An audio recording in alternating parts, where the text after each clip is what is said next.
Now you can say it again, Pete. Uh, Fair. Maybe I'll say it better. Good morning, everybody.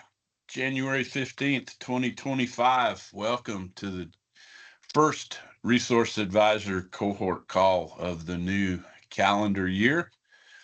We're excited that you're here. The managers just had a brief pre-call, so we're a little late activating things, and I'll apologize for that. Um, Glad you're with us, and we'll see if we can get things organized here. Lynn, you want me to jump into that announcement about the N9042? Yep, go for it. Okay, copy that. So before we go to our main topic, I'll just share some information, the latest information, and I will put this in the chat during the call. This may be old news to some of you, but we generally get a bunch of questions about Resource Advisor training, still called N-9042 Resource Advisor. Been very successful over the last several years. Park Service, led by Cedar Drake, has taken the lead in developing a top-notch virtual training that has been offered each of the last 3 or 4 years.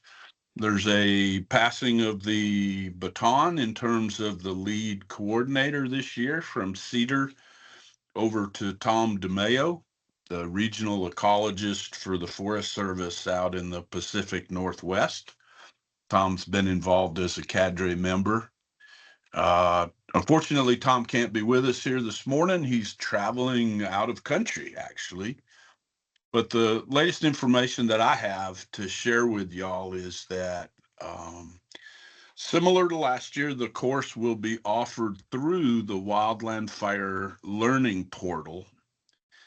February 10th is the first day that folks can register for this course through the Wildland Fire Learning Portal. And the course is going to be limited this year to 300 participants with a waiting list beyond that. So if you know of folks who want and need this training, it behooves them to mark February 10th on their calendars and go to the Wildland Fire Learning Portal at that time, search for the course, and sign up for it. Not too early now to get your supervisor's permission for doing this. It is a 100% virtual course. The course itself will be ongoing starting on April 7th and ending on June 6th. The course is about 35 to 40 hours of time. Most of that is self-paced and modularized with a combination of the mandatory modules and then a suite of selective or optional modules that you have to do a minimum number of. So most of the course is self-paced on your own time.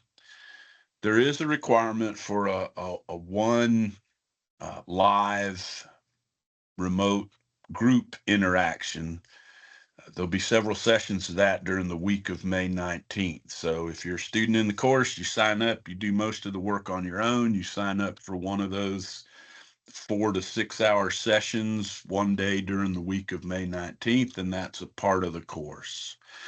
And then you got to complete all the work by June 7th to get the official completion certificate.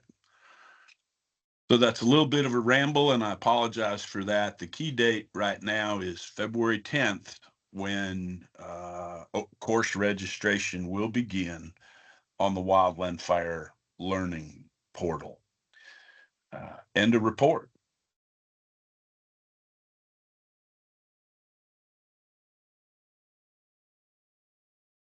Gotta unmute. Thanks, Pete. Kelly has joined us. So Kelly, if you want to come on, and I will just let you introduce yourself, but the topic today is greening fire. Thanks so much, Lynn. And sorry, Sure. I was trying to wrap up another meeting. I apologize for getting in a couple minutes late. Worries. So, hello, everybody. I'm Kelly Jaramillo. I work for the Forest Service, Washington Office of Sustainability and Climate as a Sustainable Operations Coordinator. I also serve as the National Greening Fire Team, or NGFT, co-chair, alongside Sam Wu from the National Technology and Development Program. So in this presentation, I'm going to share with you who the National Green Fire Team is, what we've accomplished, where you can get some key information, and we'll wrap up with a discussion where I'll invite you to provide your input on how we can improve the program. Our National Green Fire Team was originally created by a group of employees in 2010, a long time ago. We're chartered under the Forest Service Office of Sustainability and Climate and Fire and Aviation Management. However, we do serve the interagency. When I first joined our Greening Fire Team in 2018, there were roughly a dozen individuals. And I'm super proud to say that we now have over 300 people from across the interagency that simply just raise their hand to be sustainability champions in fire operations. This program is still very grassroots, and enthusiasm continues to grow each year, as evidenced by our growing ambassador network. So what have we accomplished when it comes to reducing landfill waste from fire camps? Well, since 2021, the on-site incident recycling program has diverted over 3.7 million pounds of material from community landfills. To put it in perspective, that's roughly 116 Type 3 fire engines. Through on-site waste audits and fire camps, we found that roughly half of what we've been landfilling in fire camps is food waste. So on the right side of our incident recycling dashboard, you can see that our top 5 incidents with the highest diversion rates are all well over the 50% diversion mark, with the elk fire achieving an impressive 68% reduction in what would have otherwise been landfilled last year. This was accomplished by focusing on reducing food waste in fire camps. In the top right, you can see here that roughly 38% of the large fires in 2024 ordered recycling services. This is up from 20% in 2021. We've received constant and consistent feedback from the field that teams and the public, the communities that we're serving, really value the recycling program. And we're also seeing some innovative grassroots efforts from incident management teams like Rocky Mountain Team 2. The team committed to only using rechargeable radio batteries for LogsNet and camp radios, all on their own, to try and reduce battery waste.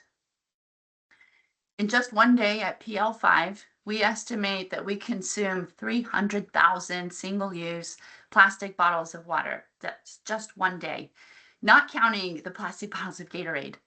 The sheer volume of plastic in fire camps is astounding. Water systems with bulk dispensing could help us phase out single-use plastic so long as we can shift to a broad adoption of reusable jugs and bottles. In addition, mobile water treatment technologies allow us to bring the benefits of a water treatment plant directly to a fire camp. With these systems, we take the water we're providing our firefighters to a whole new level with the addition of reverse osmosis, UV filtration, charcoal filters. This means we can remove PFAS and microplastics, both of which have been found in bottled water, and we can make the water actually taste really good. We can also minimize the fire camp's vulnerability to a local boil water notice or supply chain shortages. Importantly, as you can see from the crashed water truck on the right, on-site water production could drastically reduce vehicle traffic tied to hauling potable water from the closest municipality to sometimes very remote fire camps on windy mountain roads. So switching gears, what have we accomplished to reduce emissions and increase energy resiliency? It's been difficult to pull really solid numbers together on diesel fuel used for power and light in fire camps, but our initial estimates put this number at 2 million gallons in 2021. This year, we have started to demonstrate that we really can reduce diesel generator emissions in fire camps using battery energy storage and solar power. In the photo on the left, you can see one of the 5 command trailers that were powered 100% by solar and battery systems on the lake fire in California. In the photo on the right, you can see the largest solar array ever deployed in a fire camp on the West Fire in Arizona. I took that photo. I was out there on that fire. Interestingly, this system was designed to only power 5 trailers, but in this fire camp, they pushed the system to power 8 trailers. Overall, the hybrid system performed beautifully, achieving a 90% reduction in diesel fuel consumption. One of the things that I love about this initiative, and I got this feedback from a lot of the folks that I talked to in the fire camp, is that they felt their quality of life was actually improving in fire camp because of the noise reduction.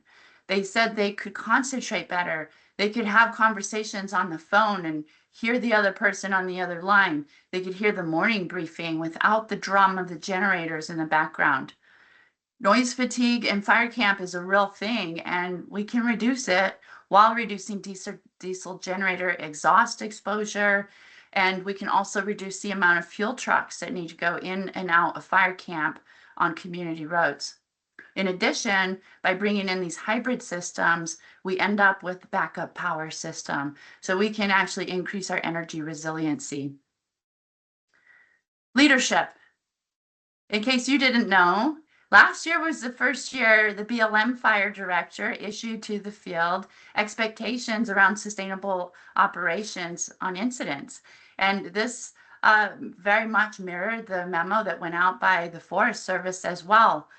We saw Region 1 in the Forest Service issue additional leaders' intent around expectations for sustainable operations. And then we saw many forest supervisors actually include these sustainability expectations in their delegation of authority, like the Low and the Boise and several other forests. So this past year, I invested a lot of time trying to reach out to our senior leaders, those regional foresters, deputy regional foresters, senior leaders in fire, and ask them for feedback on the Greening Fire program and what they could maybe do to help with make fire operations as sustainable as possible.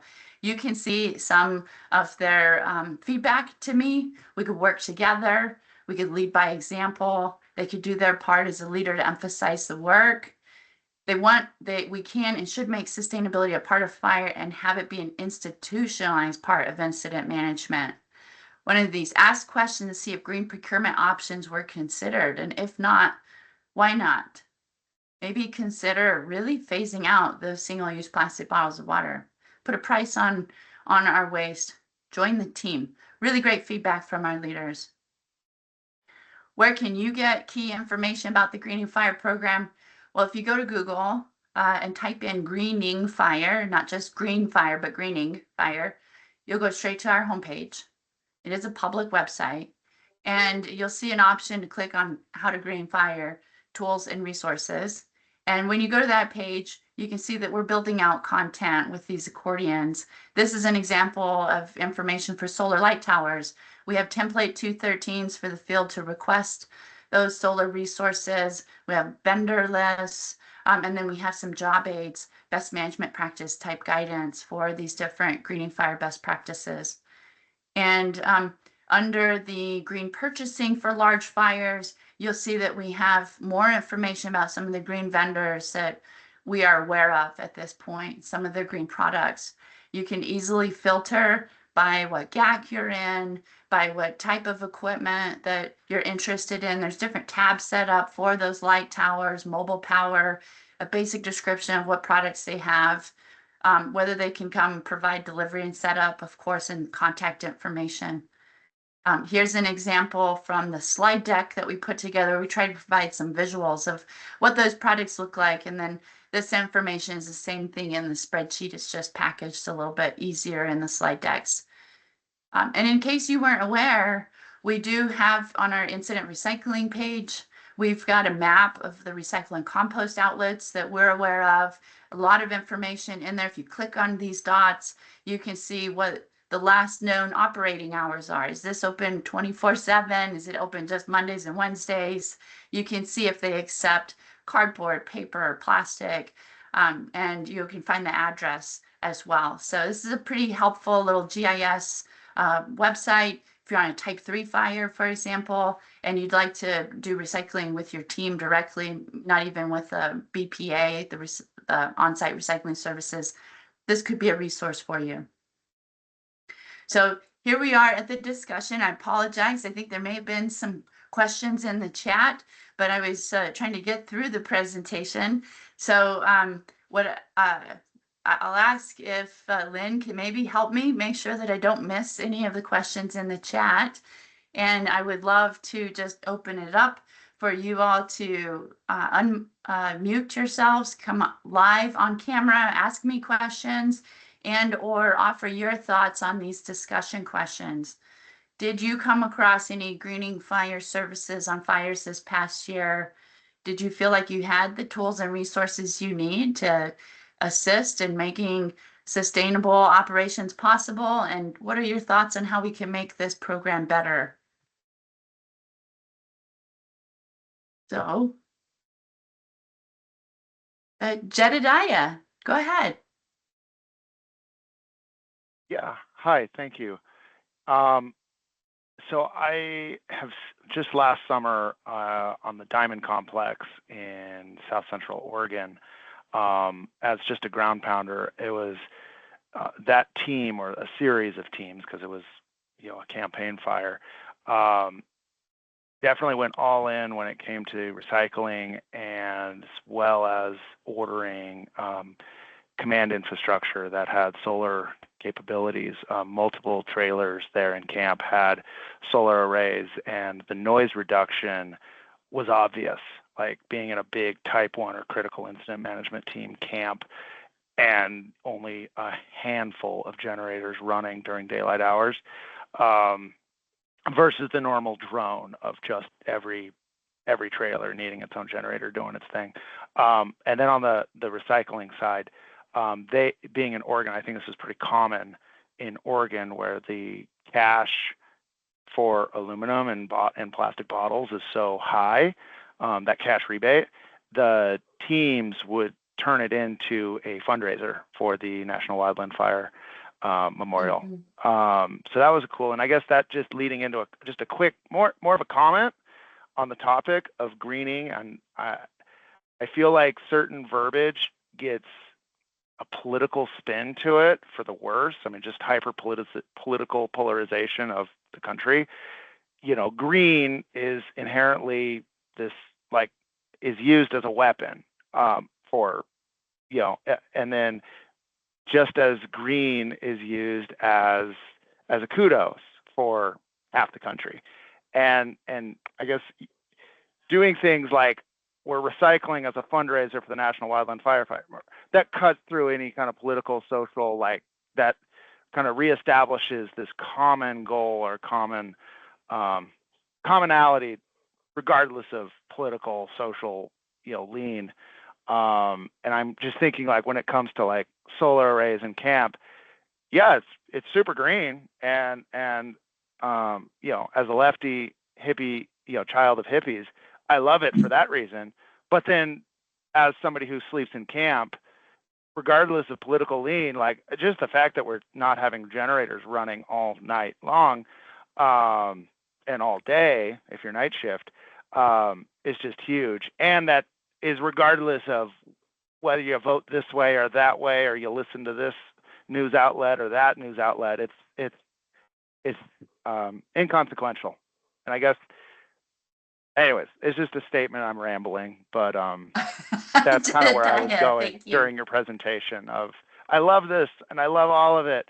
How do I make everybody love it without, ramming it down their throats and I want to make people love it without actually making them love it.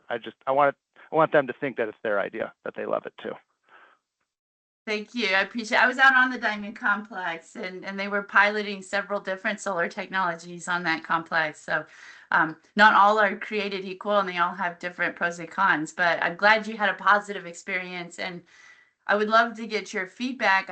I try to speak to the quality of life benefits, the safety benefits, the reduction in community impacts. Do you feel like those other benefits come across so that it's not a political discussion, to your point? Oh, absolutely. No, I think absolutely. Yeah, no, I think you definitely get that. Yeah, hitting that home of like, generators don't have to run.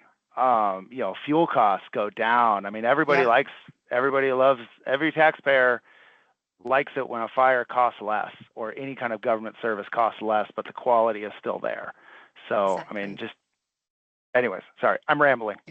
That's all right. Thanks, Jedi. Yeah, I had the IC tell me on the West fire that he appreciated the reduction in noise. He could hear the elk in the morning. He was just shocked to be in a fire camp, be able to hear anything. Go ahead, Dan Brookman, if I said your name right. It's Brockman, but Brockman. close. So how do those of us who are not Forest Service join the committee? Yes, that's the best question ever. I am going to post an email address, a general inbox email address for our Greening Fire program. And also you can just email me directly, Dan, and I'll get you added as an ambassador. We have some information. So for example, let me see if I can get let's just do this live. It's always dangerous when you try to do things live, isn't it? So here's our website for Greening Fire. And if we, on the ambassador program side, you asked what is a Greening Fire ambassador? What is the expectation if I become an ambassador? And then how do I become an ambassador, to your question? So you can fill out this survey right here. I'm gonna put this in the chat.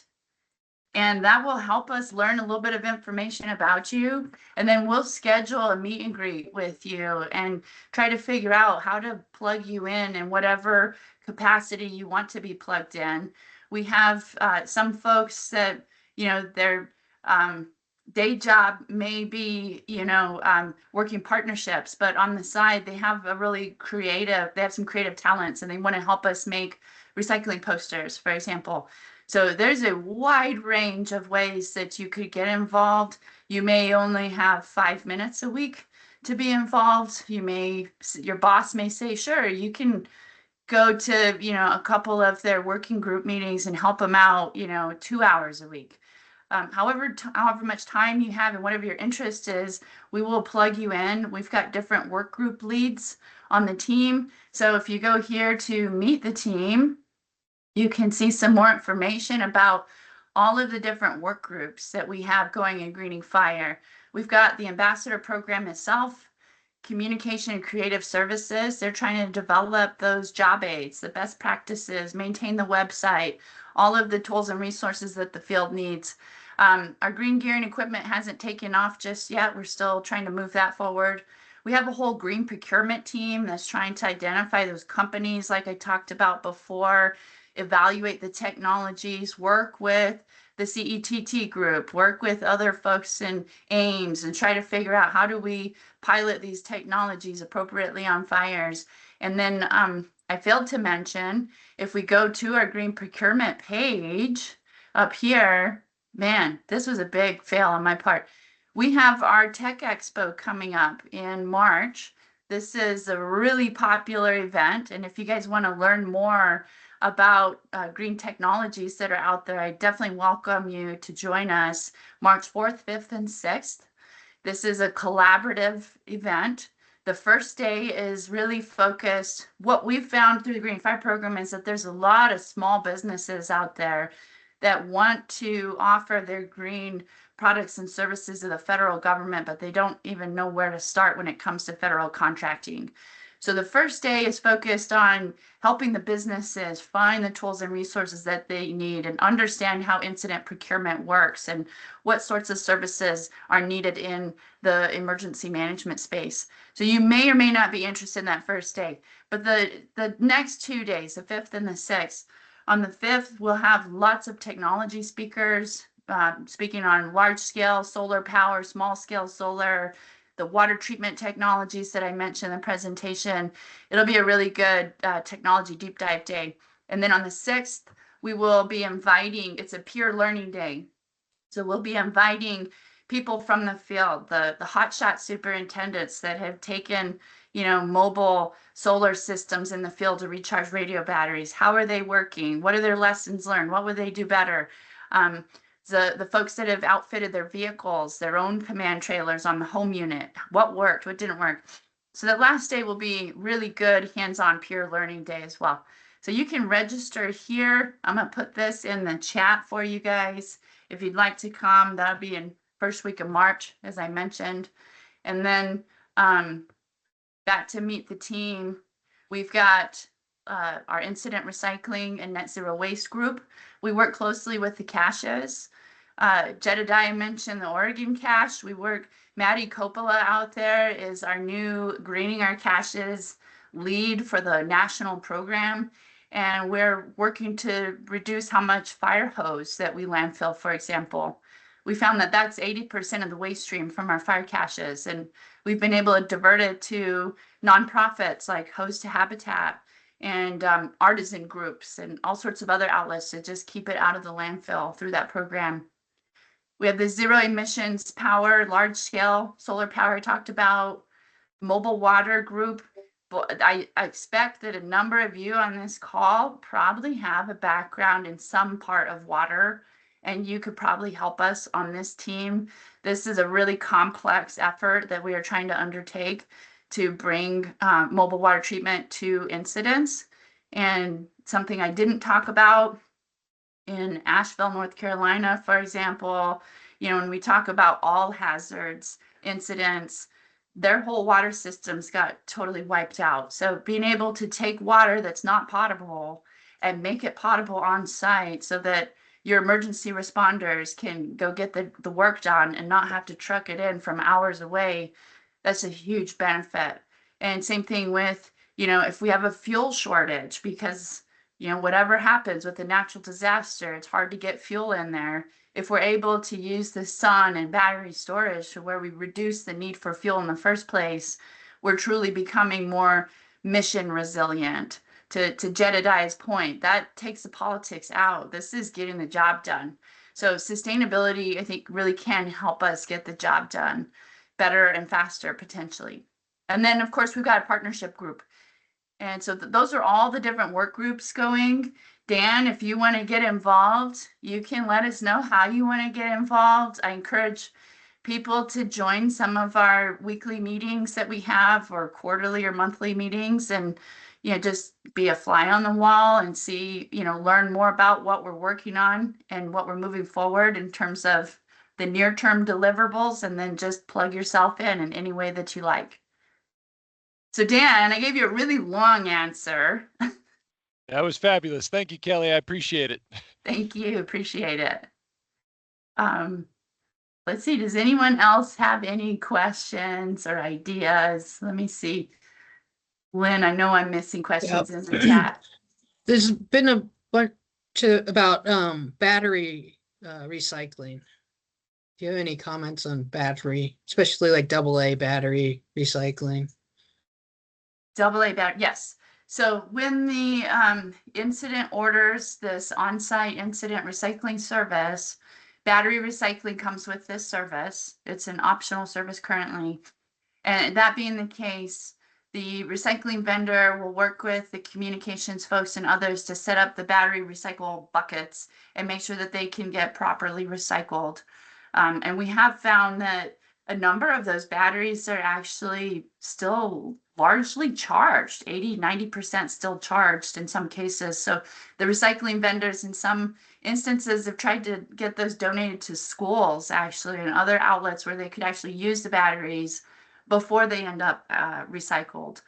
So that's one way to get the batteries recycled. Another option is to reduce the waste at the source, right? So I mentioned one of the teams, Rocky Mountain Team 2, as a team, they decided we're switching to rechargeable batteries in fire camp. So we're going to purchase those rechargeable batteries. We're going to purchase the rechargers, and we're going to set up a system to make sure that they get recharged. That's another approach. We're trying to work with the caches and other folks in the radio program to see if there's any way to set up a larger scale pilot effort to switch to rechargeable radio batteries. Especially with the new radios, they need 50% more batteries. So instead of 8, you need 12 of the AA batteries per shift. It's a huge amount. We estimate that we're going through almost a quarter of a million batteries a day at PL5. So that the amount of batteries we're consuming is just phenomenal. And so switching to rechargeables, getting the recharge equipment into the vehicle so you can recharge the radios, getting the mobile power kits that are small scale is another option. Sam, great. Sam's going to answer the question better than me. Go ahead, Sam. Not better. I'm just going to add a little bit more. With our fire caches, they are doing a lot of recycling of batteries right now. And outside of that, I think that one of the areas where we are looking at, so trends wise, in conversations with the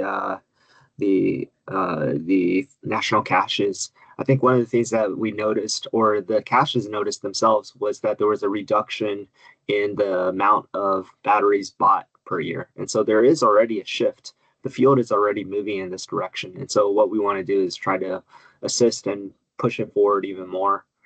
So the reduction of AA batteries year on year is substantial, and it is coming down. I just want to note that.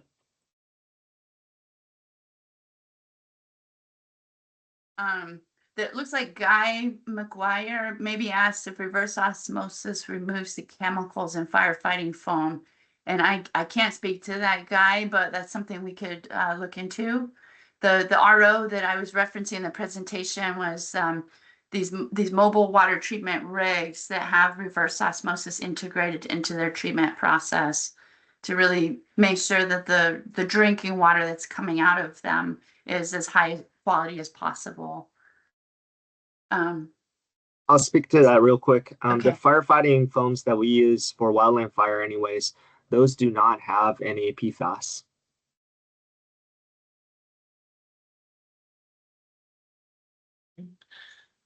You talk. There's a question about Viper contracts and the water filtration systems. Are they on Viper contracts currently? Not currently. No, they've, go ahead. No, it was just other ordering authorities that can be used to get them. Mm-hmm. Thanks, Lynn. So maybe since I give long answers to things, I'll give you the long answer and we'll let Sam give you the short answer. But basically, if we use the recycling program as the role model, we started with one company that was sort of providing recycling services as a test case through an EERA process with a scope of work and incident by incident. And we were able to obtain permission ultimately after that to set up a blanket purchase agreement for some select regions that wanted to further pilot the system. And by setting up that contract vehicle, we would start to send a market signal. So we were able to bring in more companies, and we went then to providing service in Region 3, Region 5, and Region 6. And then a few years ago, we were able to scale up from there to a nationwide BPA service for recycling. And again, we were able to bring in even more vendors. And that's sort of the evolution that we hope to go through with all of the greening fire technologies that prove in the field that they offer value, they're cost effective, and they really work. So with the mobile water program, it's been ordered on incidents using an EERA process with a set scope of work, essentially. And it's been that's the stage that it's in. And we're hoping to grow a robust stakeholder group to evaluate the services, look at the risks and benefits, and figure out hopefully how to evolve this service to long-term a nationwide delivery. I know that EPA has been very interested in mobile water services. FEMA has ordered these mobile water services after hurricane disasters in a number of instances. So we're trying to bring in the other federal stakeholders and really figure out how to smartly move this product forward. That's a long answer, Lynn. Short answer is they're currently only available by ERA. Go ahead, Sam. You want to answer it better? Yeah, again, not answering better, but we realize that that is a kind of a sort of a gray area of a process wise, how to bring that more, make it more available, and also have the right sideboards in place, the right requirements in place, and have that approved and everything else. And so that's kind of what we're working on as well. So we're working with the Fire and Aviation Management to try to figure out how to do this better in terms of bringing new types of technology into the mix. As you know, for Viper and for other agreements, there's a whole process to it with a lot of different boards and a lot of different people involved that all have to be, in the conversation, to Kelly's point about robust stakeholders. So if you do have some insight into certain areas, we'd love to hear from you too. Yeah, it's something that we're actively working on, figuring out how to make it more available, how to get it approved so people don't feel like they are stepping out on a limb to be able to order these types of services and technologies. So yeah. Go ahead, Pete. Kelly and Sam, thank you both very much. There's some questions in the chat about sort of accountability, right? Like, do you have any data on, are the recyclable things that are collected in camp actually getting recycled and reused? Can you speak to that a little? Yeah, Pete, I appreciate that question very much, actually, because we do try to maintain maximum accountability and transparency with everything we do in Greening Fire. So again, here's our incident recycling page, and I encourage you guys to check out, when I showed you earlier the recycle and compost outlets in the presentation, you can click on this. And I think Melissa Pingree had a question about recycle outlets in Montana as an example. So if you click on this, you can go look where some of those specific outlets are in Montana. And you may or may not be surprised of which outlets are actually out there. To Pete's question specifically, we have these waste diversion reports. We've got some examples on here, and I can get you all copies of all the reports from the last few years if you're interested in taking a look. But unlike pretty much any other service that I know of in fire camp, the recycling vendors very uniquely are required in the BPA to document. They have to weigh the cardboard, they have to weigh the plastic, they have to document the pounds of the material that they are diverting from the landfill. They have to estimate what is getting landfilled in those dumpsters too. So that's where that % diversion rate comes from. They have to submit in these diversion reports where they took those recycles to. In some cases, where they took the cardboard is not the same place they took the plastic, and they have to spell out exactly where they took things. And what we did as a matter of accountability, because we had this question come up for Montana, for Utah, for Idaho, there was concern about where exactly these recycles were going to. I asked one of our team members on our recycling team to go to the report for this year, go call those outlets that the recycle vendor said they took things to, and verify they are actually recycling the plastic. They are actually recycling the paper. And they made those phone calls, and they found out that, yes, indeed, there is recycling happening at these locations. So to the best of our knowledge, what the recycling vendors are diverting is legitimately getting recycled. And we do the best that we can as part of the BPA requirement to ask the vendors to document everything that they do, to include weight slips for the recycles if it's possible. Go ahead, Sam. I'll just add that. Oh man, sorry, I lost my train of thought. Oh, about the recycling program and accountability. Yeah, I had it, but I'm gone now. Oh, sorry, Sam. It'll come to you. It'll come.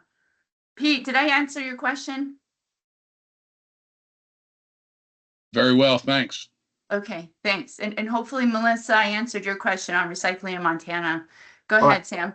Actually, sorry. So one of the things that we want to, the other thing that's important to highlight is that BPA list, it's not all recyclers providing recycling services, but vetted recyclers that are on the BPA. So Kelly, you can correct me if I'm wrong about that, in the sense that these are the recyclers that are on the BPA have been vetted prior to being on that BPA, Right. so that we have buy-in on all these different accountability measures and metrics. Yeah, Sam, to that point, when we sent out the original request for proposal for recycling companies, we have specific experience requirements that they have to document in their proposal and demonstrate that they have handled waste diversion and recycling at a lot of our companies are coming from the event space. Really, they're coming from the Live Nation space where they're having zero waste events, music events, or Cycle Oregon where they have a zero waste bicycling event. Many of the vendors are coming from that space, and they have experience like similar to our fire camps where the number of people there on a daily basis may change. And it's not doing recycling at a facility like a school. It's a moving target. So we ask for the vendors to document their experience achieving real recycling and waste diversion results, and at scale with a large number of people. And yes, Sam, they've all been vetted on the BPA. There are some recycle companies that are not on the BPA that have been trying to get teams to order them on EERAs that have not been vetted.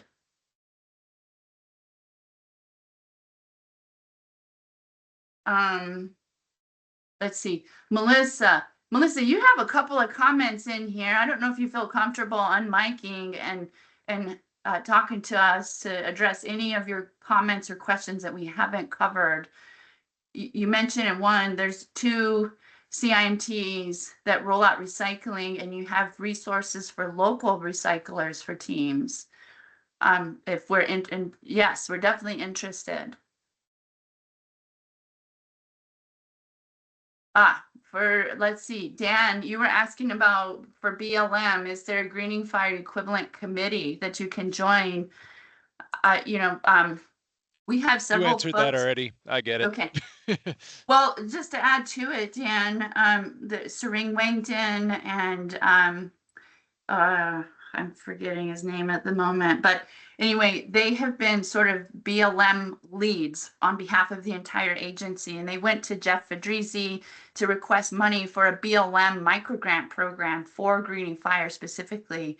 And we're hoping through this ambassador group that we could bring all the BLM people together so that you can get more of a greening fire presence across the agency. We would love to see the same thing happen with National Park Service and Fish and Wildlife and all of the different agencies that are part of the interagency. We'd love to see it take off. I love Lanny's comment. Really friggin' cool. Thank you, Lanny. Appreciate you putting that in the chat. And I appreciate that you're stoked to see the bottle fill trailers, the water and the ice. They also produce ice on site. It is delicious. It tastes so much better than what comes out of the water trucks or out of even the bottled water. And Tabitha, I hope that you will be a part of this group. We would love to have you. Oh, what do these acronyms mean, Jennifer? GAC, Viper, and CI. You know, I didn't know what any of these meant either. It's Before I got involved. other chat people have responded, and there is that glossary too. Lynn and Pete, what else are we missing? Go ahead, Lynn. Yeah, so I have a super good. Has there been any effort to try to, so every year the teams, have the teams meetings pre-season and they have breakouts. And so logistics has their own breakout about trying to get Green Fire to come and talk to logistics and present all this so that all the different GACs logistics people know about this. I know they've gotten it word of mouth and all the stuff that's been happening, but Yeah. Yeah, Lynn, in fact, Sam and I have been in close communication trying to coordinate those. Between January and May, I usually end up giving out about maybe 30 or 35 presentations, and we definitely do our best to figure out, who's the team that's coordinating the IMT workshop for each one of these regions, and how do we get on the logistics agenda to talk about Greening Fire. And last year we got on just about every GAC's logistics IMT breakout session. We're trying to get into some of the other sessions too, like PIO. We would love for PIO to help us do the storytelling, the reaction when, stories get posted on Facebook, about the recycling, and like was mentioned earlier by Jedediah, the recycle revenue that's going back into the National Wildfire Program. That's all really good stuff. The food donations that end up happening, the non-perishable food donations and diverting the food waste. It's all good stuff that the public loves to see.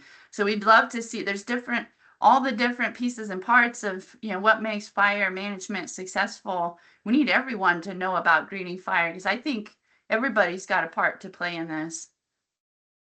But I do join the National Logistics IMRR calls. I usually brief the Green Fire program there as well.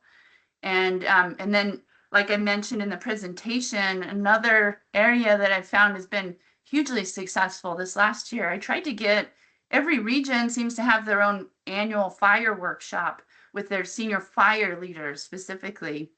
So it's different from the IMT workshops. Those workshops, we've had some really good discussions around greening fire and how can we green our fire operations on the home unit? How can we green our type 3 operations?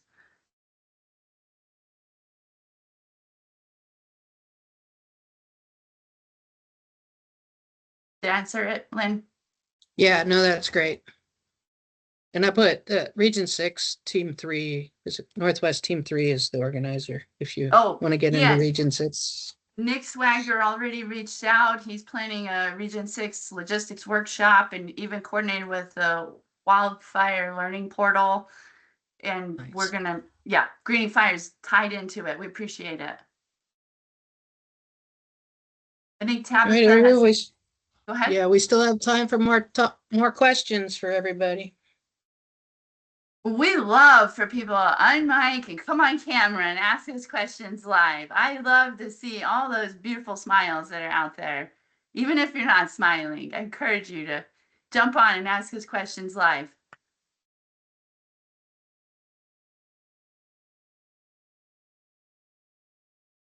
Okay, Mary Wolf says having water filling stations more readily available would be great. People have looked at me like I was crazy for a long time, and they still do. Tabitha, you have a comment or a question about compostable material. It is in the catering contract, the requirement to use compostable serviceware. One of the things that we found with our recycling program is that there's shades of gray when it comes to serviceware specifically and how compostable it actually is. And there's different certification programs for that compostability. Some of the smaller composters in particular that are across the country have received some, bioplastic silverware, for example, that essentially contaminated their compost batch because it takes so long to biodegrade. So we're trying to figure out a strategy to really make that process as simple as possible and to align with what the composters need in order to compost in the first place. Something else that we'll be talking about at the Tech Expo is the possibility, this is a technology proposal, of introducing reusable serviceware in the fire camp environment and mobile dishwashing services that are very energy and water efficient, so that you could get a real coffee cup, for example, you could have a real plate for your food, and then it would just get washed on site using commercial dishwashing type mobile equipment that is being used right now in the Pacific Northwest. Lynn, in your neck of the woods, it's been piloted by some local city mayors that want to make their city events more sustainable and not have the trash to deal with at the end of the day. So there's some options out there to address this waste stream and make it as close the loop as well as possible, basically.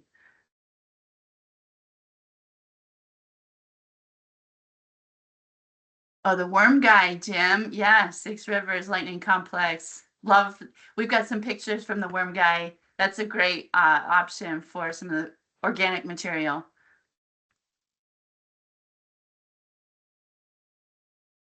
Do any of you have any suggestions for how we can make this program better?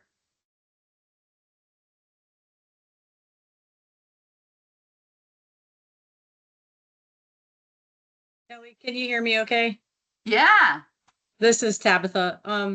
I have a question kind of on down the line where I asked if there was any thought. Do you have any, are we sending people as an assigned greener person to go out on major incidents to be in an ICP? Like, I feel like that would be a great position that would work maybe in with the read or something. I agree totally, Tabitha. And we need help making that a possibility in the future. What we've tried to do sort of informally in the background, we've had, even within our ambassador community, this same question comes up.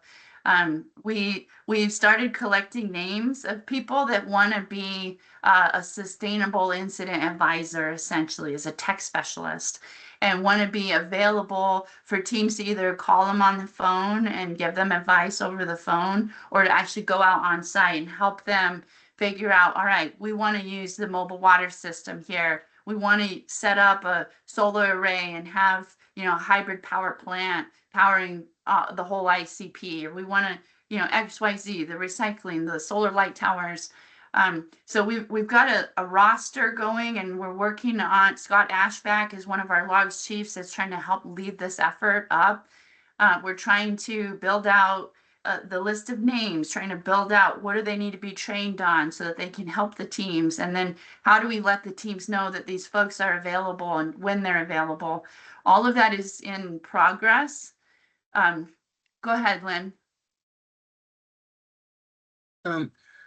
It's just clicked a thought in my head about working with the AAs within the agency, the AAA agency administrator and agency reps, and working with the district, whoever the FMO, the fire management officer, is locally, so that there's standard language in the delegation of authority, and that standard language tells the team that they have to do all of this. And the more, like, if that's standard and can be really specific, like, and even adding the list of resources that are known near those units. So working with the AAs might be, I don't know how much, you probably.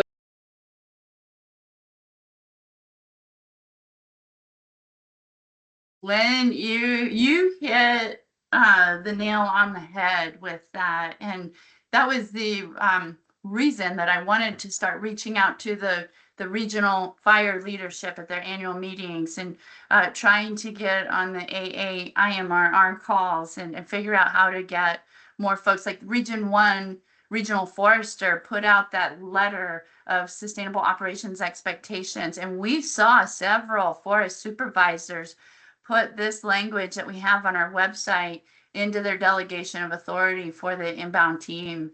And it makes a huge difference starting to set those leadership expectations. Lynn, you're 100% right. And we need more folks to know about what is available, what those expectations can be. And yeah, it's a slow moving Titanic ship that we're trying to shift direction on. Great point.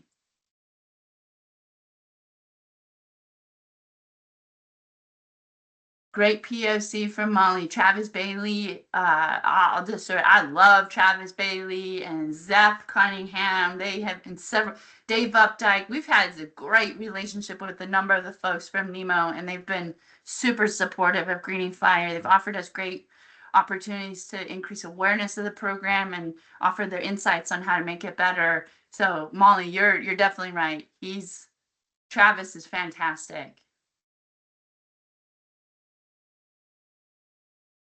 Okay, with 4 minutes left, I'm gonna have a comment from the Reed cohort, and want to thank you, Kelly and Sam, for coming and talking to us. You guys are always doing amazing work, and I'm glad that we've had you again. We've had you in the past, so the strides that have been made on all of this is over the last decade is just amazing, and happy to see it continue. So thank you very much. Thank you, Lynn. Appreciate it. And all of you, thank you for everything you do to make fire operations as successful as they are. Thank you all for your service. Thanks, y'all. And so their contacts are in the chat. We will add the recording to the YouTube in a little bit. I will get the presentation from Kelly and add it to the Google Drive with all the other past presentations. And then do want to put a call out that we have a group of cohort managers, but we're not the only ones. This is a group, this is grassroots, just like the Greening Fire.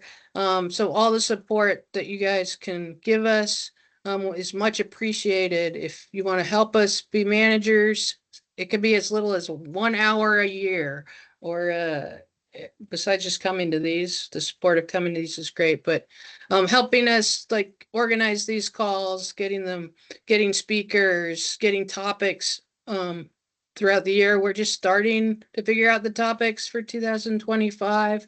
We need speakers, we need ideas. So shoot us an email, set it in the chat, and we'll move forward with that. So we're coming up on our 10th anniversary of a cohort, and we'll celebrate that a little bit later on in the year. So thanks, everybody. Have a great day. Everybody be safe out there, both physically and mentally. Definitely the Southern California fires. Bring that home, that this stuff is taxing on everything. So check in with your friends. Be safe out there. Have a great day.